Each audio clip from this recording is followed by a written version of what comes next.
মাদ্রাসা ready একটু sign দিয়ে দেন। রসাই ক ল। কি মাদ্রাসা 20 বছর ধরে কাম করতেছি, আমার কি আমার উপর কোনো বিশ্বাস নাই নাকি? একটা সাইন দিবেন হেলে কি এত চিন্তা করা লাগে নাকি? আমি সম্পত্তি সব কি আমি লেখকে লই যাবো নাকি?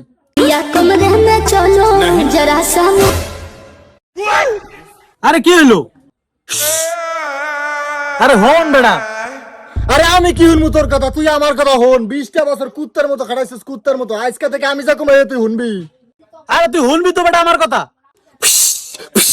তুই দুধ কলা দিয়ে এতদিন কাল সাপ পাচ্ছিস, কাল সাপ। এখন তোর সব সম্পত্তি সব আমার, বুঝছিস নাই? ওঠ, ওঠ। আরে ভাই হন। আরে ওঠ তুই।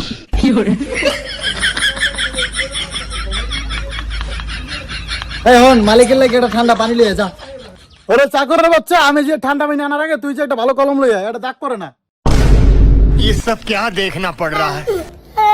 হ্যাঁ মালিক, হ্যাঁ মালিক। চোদ না আয়, এই 20 বছর ধরে আমি কাল সাপ পড়ছি, তোর বীজ ভাঙ হইবে হন।